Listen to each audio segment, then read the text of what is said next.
Good morning. Welcome to Walking Boxing. It is Saturday, August the 9th, 2025. And I tell you what, if you looked up in the dictionary, the perfect winter's day, then I think you would see this picture. Just have a look behind me there. This is Honor Avenue down there. Absolutely beautiful. I think if I go back around here, you can see the mountains in the background. Absolutely beautiful. A little bit of a what do they call it? The ice in the morning. But apart from that, absolutely beautiful. So going into spring, which is good. What is it? The 9th. So still got about 3 weeks to go. But yeah, you could not ask for a better day today. And just what will be as I said, a beautiful day. I've said that a few times. But anyway, can't emphasise it enough. All right, let's get on to the boxing. On this day, where are we? Have I got my phone? Hang on, I've got it here somewhere. There it is. All right, I'll just juggle things there. 1985, Colombia's Miguel Happy Laura. Now, I reckon I've mentioned Miguel Happy Laura probably about 3 times in the last week on this day. He was busy around this time back in the day, but he won the WBC bantamweight title against Mexico's Daniel Zaragoza. That was in Miami, Florida. And if you can remember Daniel Zaragoza, again, I've mentioned him a few times on here. He was a multi-weight world champion, very underrated Mexican champion, and he fought Jeff Fenech here in Perth back in 1985. So this was in 1985 as well. So it would have been around that time. I'm not quite sure whether it would have been before or after, August. I'm thinking this might have been after the fight with Jeff, actually. But Jeff fought him in a non-title fight, which is really weird because, in my opinion, Zaragoza was probably the best fighter he fought at bantamweight, so 118.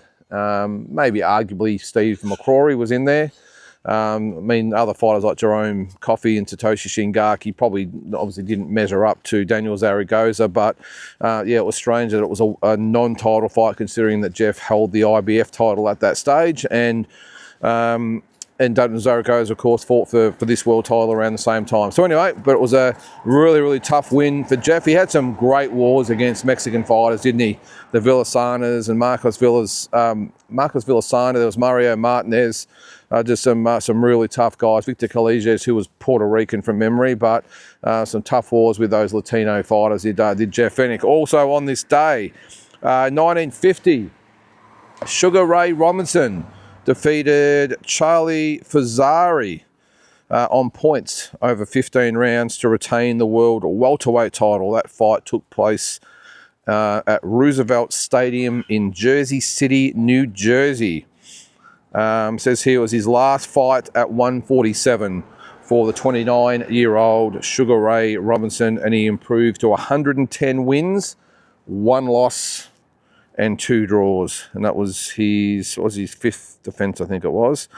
And he would be named the Fighter of the Year, and obviously then go on to win the world middleweight title 5 times, if you can believe that.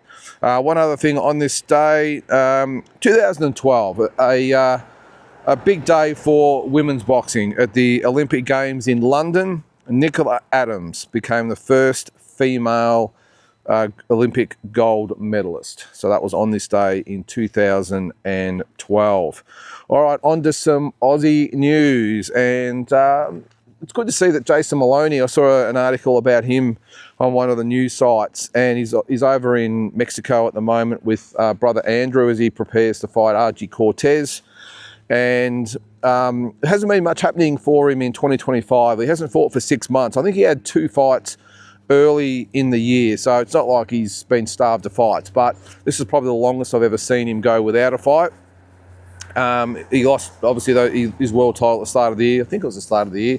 But either way, 6 months ago, he lost to Tenshin, what was his name? Whoever it was, the Japanese fighter, and hasn't really been able to land a big fight since. And he did actually say it's probably always the way. When you test yourself against good fighters, you sometimes get penalised. I mean, he did say himself he could have easily had 2 or 3 nothing fights and got right up the rankings again. excuse me, this is after he lost his world title. He could have had 2 or 3 sort of easy fights, got back up to the top of the rankings and got another world title shot, but he went for the tough fight with the Japanese fighter. What was his name? Tenshin, whatever it was. I'm going to say Nakatani, that's not him, is it? But yeah, he had the fight in Japan, and since losing that, he's sort of plummeted down the rankings, and I think he's only rated by the WBC at the moment. I think only one sanctioning body, but yeah, he said he is in the mix to maybe fight Nonito Donaire, and there was another one, was the Pommy guy, Andrew Kane, I think his name was. I'm not really familiar with Andrew Kane, but really good to see a smile on Jason's face, and he looks in really good condition at the moment. Except for the moustache, Jason, that's got to go, mate. I've had to think about it. It's got to go. So I would love to see him fight Nonito Donaire. Come here, man. I would love to see that. And I think I've told this story before, but he's got a little bit of history with Nonito Donaire, because back in 2017, when we were over in the States for sort of a training camp, plus we went to see the first Canelo and Triple G fight. Got to go get Neil here. And we went to the City Gym in Las Vegas, and Nonito Donaire was there, and Jason actually sparred him, and it was a ripper spar. And they actually struck up a bit of a, come here man, bit of a friendship after the spar. When I say friendship, they probably spoke for an hour and a half after the spar, and Nonito Donaire was actually asking for advice from Jason. And Nonito Donaire, back, what was that, 8 years ago, was still pretty high up in the sport. Jason was only a couple of years into his career, but he was really impressed with Jason's jab, and was sort of asking him how he sort of gets the leverage and the power and all that sort of stuff. And Jason was really taken aback that, geez, I've got Nonito Donaire asking me for advice on the jab. But it was a ripper spar, and then they faced off, I think, in 2022 in a good way. At one of the conventions overseas. I think it was a WBC convention. There was talk they were going to fight them, and it didn't sort of work out. And Jason went on to fight Vincent Astrolabio for that WBO belt, and Nonito Donaire went on, and I'm not sure, was that before or after, before the Inoue fight to go to fight him. But anyway, obviously then lost to, was it Santiago in that might have been the Crawford Spence undercard from memory. But either way, they went their separate ways, but could sort of, I suppose, fate sort of put them together. It would be a great fight. Nonito's got the interim WBA belt. Jason will just fight whoever, he doesn't care. So, and then as far as the other opponent, Andrew Kane from England, I think he's, from memory, was it 21-1 or 24-1 or something like that anyway. Again, I'm not really familiar with Andrew Kane, but either way, I just want Jason to get another crack. One of those fighters that doesn't sit around and sulk and get out of shape and like that. He would have been back in the gym a week or two after that last fight, and he's probably been training ever since. So I really hope he gets another opportunity. Just like Andrew, who was in the same boat. I'm not sure where he was sort of going at one stage, but sort of kept fit, kept active, kept his mind on the job, and then an opportunity came up, and he was ready to go. And that's probably been the mantra of the Maloney brothers over the journey. Is I think it might even be the little sort of slogan they use, is always ready. And that's literally a fact that if they got a fight on a week or two's notice, they'd be ready to go. That's how they keep themselves. And there's not many fighters you could probably say that about. But yeah, really hope it happens for Jason. It'd be a nice way to either end his career or restart his career, whatever it might be. But at 33 years of age, I think in especially their case, age is just a number. They keep themselves, as I said, in really good nick. They look after themselves, and you get the impression that they could easily go until they're sort of 37, 38 years of age. It's not like they abuse their body in between fights and balloon out and everything else. And I know they've been in some wars, both of them, but I just think they still look in really good nick. And their Jason's last loss, it was a close loss. Didn't sort of lose anything. It wasn't like he got knocked around or anything like that. And Andrew in his last couple of fights has looked pretty good as well. So anyway, Andrew's on, of course, next weekend. So we'll be watching that one. Also Sam Goodman as well. So plenty happening there. All right, another Aussie fighter in the news. Well, not really in the news. Just I saw a little bit of it. The boxing news anyway. Sky Nicholson got a little bit bent out of shape because someone had the nerve to question her credentials and have a crack at her, and she sort of bit back. Where was it? Where did I see it? It was on, I think it was on Boxing Scene. I read it, and if I can find it, where was it? I think I'll be able to find it now. No, that was, just give me a sec. Where did I see it? Oh, there it is. It was on badlefthook.com. So check that out. They got some good stories on there. It was on DAZN, and the host Nakisa Bedarian was on there on the Ariel. It was the Ariel 80 show. I don't sort of watch that. I probably should if it's on DAZN. I've got DAZN.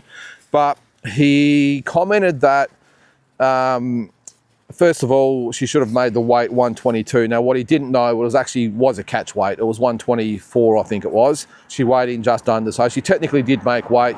But he just said, if you're going to go down a division, then actually make the weight. So as I said, he was probably a little bit misinformed there. But he did say, well, how about you sell some tickets? How about you be a main event for once and not just on undercards of all these fights? Which, look, it does make sense. But then again, I suppose a lot of the women's fights, unless it's those really like superstar girls, if you want to call them that, the Katie Taylors and Amanda Serranos, and I suppose if you went to England with Savannah Marshall and Alice Scottney and all those types of girls, you know, they would have main event crowds. They would be able to be main event and get some big crowds. But unfortunately, Sky, she's just not that type of fighter. So she's been sort of looked after pretty well by Matchroom, who put on all, you know, the big cards, and she's gotten some attention by that, and obviously a world title. But yeah, I sort of see where he's getting at. Maybe a little bit harsh. Well, she thought it was harsh, that's for sure.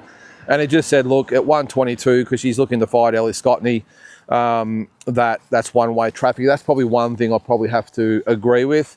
After seeing Ellie Scottney in New York live, just really impressive. I know she's also had a win over Shanika Johnson and did that pretty easily as well. So just really impressed with Scottney as a fighter. I think she was the most impressive fighter on that card. The thing is, if they do fight, and I think Ellie Scottney would win this hands down, what's the record between them? I think between them, they've had 23 wins, 1 loss, and 2 knockouts. So the odds are if they do fight, it's going to go the distance. But she did respond something about the social media. I just wish Sky would probably just take the hit and probably come back a little bit maturely. I think she was a little bit smug and a bit smart when she came back with her response. It's okay to receive criticism. Most boxers receive criticism. And I just thought it looked like she didn't really know how to handle it, because she hasn't got a lot of criticism over the journey. A lot of our big fan base, a lot of social media followers, and I just don't think she really understood, really knew how to cope with someone actually having a bit of a crack. And not that it was a real crack. I mean, it was just some little points, I suppose. But I think she's so used to just being lauded and praised and everything else. I just don't think she really was comfortable with that. So my advice to her was just roll with the punches, excuse the pun.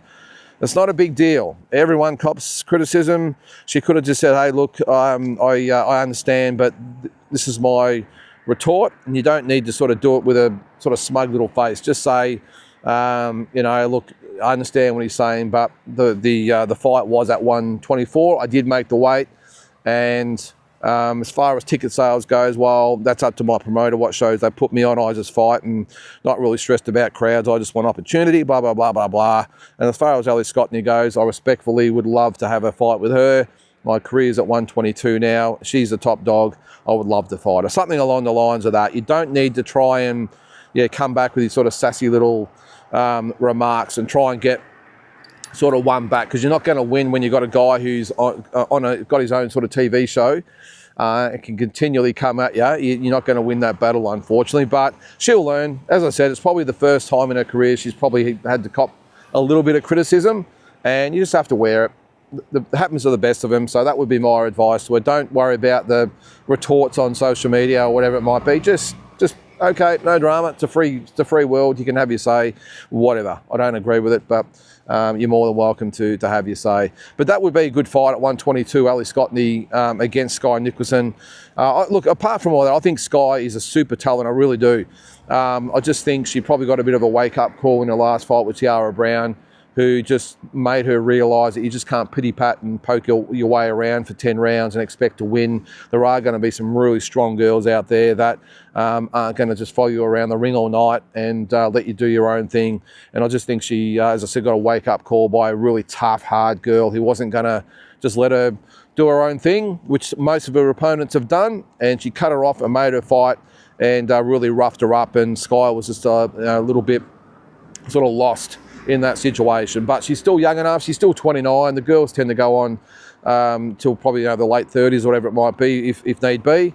And she's still got many world titles in her. Don't worry about that. Speaking of female fighters in the late 30s, in this case early 40s, Shannon O'Connell, the shotgun, she is back tonight. Now I can't remember the girl or the woman she's fighting. Credit to her, by the way, for stepping up and giving Shannon a fight when no one else seems to want to do it.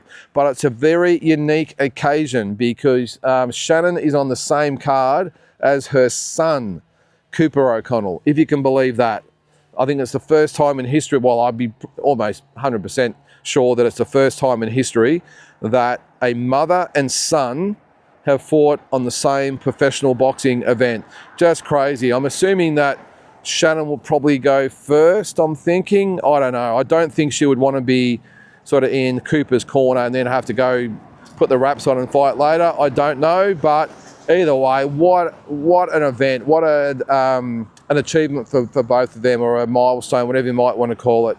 And congratulations and good on Angelo DiCarlo and Ace Boxing, who's actually done this. I can't believe that No Limit Boxing hasn't done this. The amount of exposure they would have got out of this and the goodwill, and for a company that supposedly got the keys to the Ferrari as far as Australian boxing goes, it's probably one thing I could, you can't fault them on too many things, but I just think they had the opportunity to do this. And I would have loved to seen it on national TV, on a pay-per-view or something like that early on the card of one of the zoo fights or whatever it might be. But good on Angelo DiCarlo, who said, well, this is just one of those unique moments in boxing history that I'm going to do it and put them on the same card. So good on him. I don't really know much about the opponents. I think at this stage for Cooper, it's all just about getting regular fights and getting wins, not necessarily about the quality of opponents. He's only a kid, 18 or 19, whatever he is, still learning to become a pro, doing his apprenticeship. So I wouldn't be stressed if he had 10 or 12 fights. Pretty easy sort of matchups. And I think that's what will happen, but no dramas there. You've got to build him up, get him to sort of 20, 21 years old, and as I said, maybe get 10, even 15 fights under his belt, and then you can start to step him up from there. But he's a super talent. He's actually coming over to America. I think I've mentioned this a couple of times, that the Crawford-Canelo fight, him and Shannon are both going over as well. So they're going to try and get some sparring, some training and all that over there. So you got to do these things to, one is to improve, and also to maybe even get noticed over there. They're not signed to any promoter, is Cooper. So good opportunity to maybe get over to a Mayweather's gym or whatever it might be, and you just never know. And worst case, you can get some good sparring and watch some really good fighters go at it. And look, this is the reason why I took the Maloney boys over 10 years ago now. It was not necessarily for the training or the sparring, which ended up being fantastic with Vasily Lomachenko and Miguel Cotto and a few of the others in there as well. But it was more so just to expose them to the big time. Get to Vegas, we went to the Wildcard Gym, and just expose yourself to the big time. And the thing is, if you surround yourself and be around, I suppose if you want to call it the big time, and those elite fighters and elite trainers and just the boxing scene at the elite world level, you can't help but just improve, or even if it's just mentally, just to maybe walk just a little bit taller. So I'm looking forward to see him over there, and hopefully he can get some sparring. And as I said, worst case, just be in a couple of gyms where you've got some really good fighters in there. But a very unique occasion tonight. So best of luck to both of them. Now I saw that Manny Pacquiao has been elevated to #1 challenger with the WBC at welterweight. Now, I suppose, I don't think they've really got a choice, have they? I think we all were very surprised that he was put in at the #5 challenger, I think it was, to fight Barrios. Look, it was a draw, and I thought he actually won the fight. So no matter which way you went, I think I can't believe I'm saying this, deserves the #1 contender status at the moment. As I said, I wasn't in agreement that he should get a world title shot, but he did and should have won. And worst case, he got the draw. So yeah, it looks like he's going to fight again in December. It's just a matter of who it's going to be. Obviously, Mario Barrios will be in the mix, but also Rolly Romero's throwing his hat in the ring, and even Ryan Garcia, although he looks like he's going to fight either. Well, I think they were even talking about maybe even Romero again. This is a couple of days after Oscar De La Hoya said no, they don't want the Romero rematch. They want who was it? Was it Lopez they were after? So. But yeah, so Manny, end of the year in December, will be back as a 47-year-old. I think he'll be by then. So just one of those crazy fighters, I suppose. Not crazy, but just one of those enigmas. Is Manny Pacquiao, just an icon of the sport, and just a freak. He really is. The other one now, there was good and bad news when it comes to Vergil Ortiz versus Jaron Boots Ennis. The good news is it's been apparently scheduled for January. The bad news is that Vergil Ortiz didn't know about it. Eddie Hearn has said that, or announced that the fight is signed and it will happen in January, and Vergil Ortiz Sr. has quite probably rightfully so come out and said, well, that's news to us. We haven't even seen a contract, let alone signed one. So a little bit of egg on Eddie's face, but at least it gets people talking about it, doesn't it? Oh, look, that fight will happen at some stage. What a massive fight that will be. Probably one of the biggest fights of 2026 when it does happen. But maybe this doesn't help things, I suppose, when you've got Eddie Hearn announcing the fight and upsetting the Ortizes, who have been a little bit temperamental in the past, to announce a fight when they haven't received the contract. I think it was who was it? Was it Devin Haney? Who was he going to fight? Was that the Boots Ennis fight? I can't remember who he was going to fight, and apparently it was Lopez, wasn't it? They'd signed the fight for the end of the year, and Lopez hadn't seen the contract, let alone signed it. So the joys of boxing, eh? Another, what was the last? Oh, I did actually mention Ryan Garcia. Now it looks like it won't be Lopez, and it's not going to be Romero. It looks like, I forgot about that, it looks like it might be Isaac Pitbull Cruz. I knew that was another point I had to cross. So, yeah, they're also talking about Isaac Pitbull Cruz. So it was going to be Romero too. That's off the cards. It was going to be Lopez. Now that looks off the cards. And now it looks like it might be Romero. So apologies if I've just gone around in circles there, but there was word that, yeah, Isaac Pitbull Cruz, that's a tough fight for Ryan. I think if he turned up like he fought Devin Haney, then he could beat Isaac Cruz, no problems. But I tell you what, if he rolls up with the same attitude, I suppose, in the same sort of mental state that he was, and maybe even physical state that he was against Rolly Romero, he'll get stopped by Pitbull.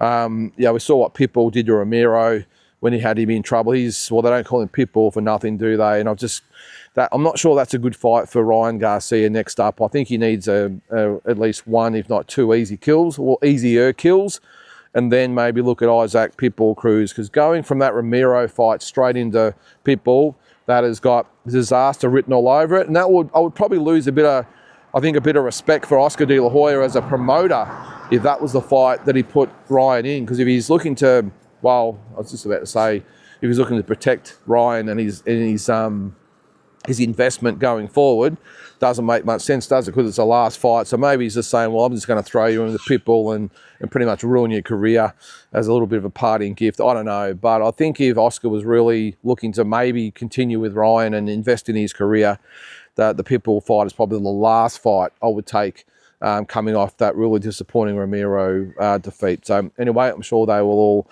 work it out. So guys, that is going to do it for today on this beautiful, spring day. It's actually winter's day, but it would be mistaken for a spring day, I can tell you. So not much on the tube today with a few average games of footy, but anyway, I'll find something to do. Might give me an excuse to get out and wash the car and maybe give Neil a shower or a bath, whatever it is. He probably needs one. So guys, that's going to do it for today. Have a great Saturday, and we'll catch you tomorrow.